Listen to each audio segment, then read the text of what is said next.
Hi everyone, and welcome to part 11 of my God of War 3 Remastered Edition No Upgrade Run playthrough. So we have killed Hercules and we have the Nemean Cestus, which is a pretty powerful weapon. I mean, I really like this weapon for fighting crowds. Yeah. Yeah, what Athena is saying. So, the magic of the Cestus is pretty much one of the best magics in the game. And the combo that is square, triangle, square, that in the middle of the combo does a hit in the ground that has an AoE and knockback action. It's pretty much the best combo in the game to handle large crowds of enemies. Now, the dodge, while you have the Cestus, is not the best. It's in fact the worst. So the best dodge is with the Claws of Hades, actually. So I really like this weapon. I think I'm going to start using it a lot. I don't know the numbers, the actual numbers. If this weapon in his base unupgraded state does more damage than the Blaze of Exile, but I know that both of them are different uses. Now let me talk about these enemies, because this is the most annoying enemies in the game probably. When you are fighting these enemies, they're actually going to counter-attack. If you do square against a shielded enemy, he's going to actually counter-attack immediately, and it's going to hit you like that. If you're in the like that, if you're in the middle of a combo, it doesn't matter. It's going to retaliate. So what you will want to do is, if you can, do the square triangle. So Kratos does a punch in the ground. See, square triangle. See that middle punch in the ground? There. That's actually going to knock back enemies, even if they have a shield.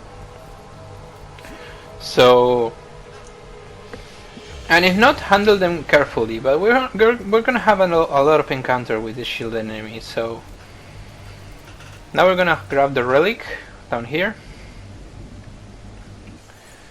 the shoulders of Hercules, and we're going to continue. Now let me go back to the Nemean Cestus versus Blaze of Exile. I actually looked it up because I wanted to know the numbers. I wanted to know the exact damage of the Nemean Cestus against the Blaze of Exile, so I could impart some actual knowledge. And I almost opened that chest. So I wanted to actually say if for a no upgrade run the Nemean Cestus were a better choice than the gauntlets, that the Blaze of Exile. But I couldn't find any fucking people talking about no upgrade runs and his recommendations for weapons. In fact, I have found very little guides and where people give you actual advice on no upgrade runs. It doesn't seem to be a lot of information in actual numbers and advices. And I mean, there are some no upgrade guys in YouTube. And if you want to look at a very good one, you go ahead and look for Big Benedict's channel and his walkthrough of No Upgrade Run Plus is commented, and it's very well commented, a lot better than this. So look it up if you want more info about no upgrade runs and what you should do and what you should not do. Now this is edited because there is a video here, and I already opened those chests, so I'm going to show you. And that chest, yeah. Now yes, I was saying, so I didn't find any actual explanation of what hits harder than the Nemean Cestus or the Blaze of Exile, unupgraded, of course. The only thing that I found is that both have 100% damage points, but I don't really have any information regarding each of the weapons. That's a pity, really, and I don't know where else to look. I'm going to speed this up because it took me a while to throw the dogs in there, and it was kind of annoying, so I speed the video up. If you're watching and you have an actual information of the base damage value of each weapon and what will be better, I would love to put it in the comment section at least. So give me a message or just put it in the comment section yourself, because it would be great to know. But at the moment I wouldn't say. The only thing that I can say is that you want a Blaze of Exile for certain encounters and you want enemy ancestors for others. If you want a very well crowd control encounter, you want the Blaze of the enemy ancestors. But if you have Cyclopses or some other huge enemy that are paired with little enemies, you don't really want enemy ancestors. You want Blaze of Exile to be able to grab and do all the combos that you've seen me doing. The enemy ancestors, when you have like one enemy, a big enemy or boss, I would say go for the enemy ancestors from this point on. But before that, just keep the Blaze of Exile, unless I somehow find out about damage values. But in movement and crowd control, the Blaze of Exile is just better, because you're going to be able to quick roll a lot further. You actually can't quick roll with enemy ancestors. So the enemy ancestors, I would say, is when you have a lot of soldiers and little enemies and you want to do a little crowd control. But if you have a huge enemies, go with the path of with the Blaze of Exiles, and like this. Here can work. See, I'm going to use this. For the look of it, for what I can tell by watching the hits and watching the damage, I would say that the enemy ancestors does almost like the exact kind of damage that the Blaze of Exile does. I've been testing it with these two dudes for a while, and I kind of killed them at the same time with both weapons. So I wouldn't say, and I was doing the Super Plume, so I couldn't say what would be better. Just use whatever the hell you want. I mean, I would advise you that the dodge of the enemy ancestors is actually worse, a lot worse, and if you cannot quick roll it, so that's pretty huge in an upgrade run. So, but switch between these two because they are really good weapons. Even the Gloves of Hades are very good if you want to take a more careful approach to enemies. But I don't find them very fun to use myself. So just use whatever you want, and keep in mind that the dodge is awful with the Gloves of Hades. What? No, with the Gloves of Hades is pretty good with the enemy ancestors. So I got hit there. Luckily I didn't die. And we're going to do the quick time events. So there was a way to chip these enemies.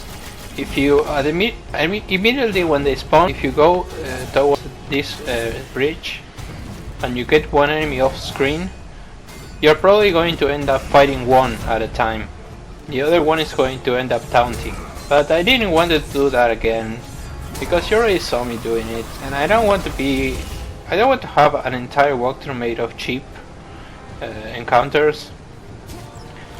Even though this isn't an entire walkthrough made of cheap encounters, because the hardest parts that I'm going to have to do in the future, that's what's going to be more interesting about this walkthrough, and there's no way to cheap them. But if there is a technique, as I stated many times, if there is a technique that is really a huge difference between doing it and not doing it, I'm going to show it. But I can say that if you want to get in the bridge and fight them, you can separate them, and that's it. Here we have another genius moment where the game teases us that you're gonna spawn that statue and actually doesn't, and when we get in here, he actually does. So a small touch of genius, like the other part in the elevator. So you can see these fucking enemies are really troublesome. I mean, you have to hit and block immediately when they have the shields. When they don't have the shields, you can treat them as normal enemies. But when they have the shields, just be really careful. If both of them, if two enemies attack you at the same time, you're dead. And if there are more enemies than two, well, you're way dead. You're way deadier. What? Those words don't even exist. So we're fighting another stone giant, stone, whatever their name, stone tailors or whatever. This one's a little different. They have a different weapon, not a hammer. I'm sure they have different names. Sorry about that. Now we're gonna use this crane and use this poor girl to hold it. So we are really appreciative of woman assistance, and in this channel we don't approve any sort of woman misbehavior or woman violence towards women. I mean, so yeah. So we keep moving on, and we're gonna do some little jumping. There are no more battles here. We are reaching Aphrodite's chamber, which are gonna see in full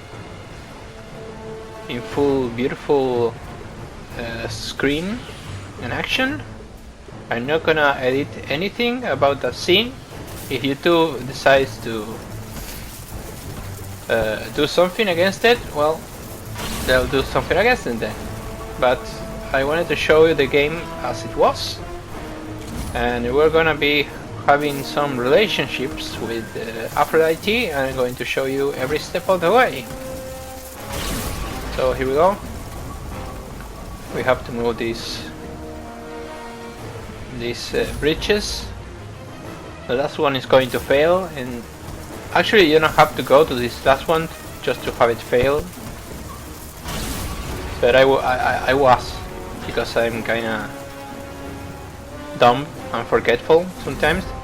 So you have to move this one again. Here we go.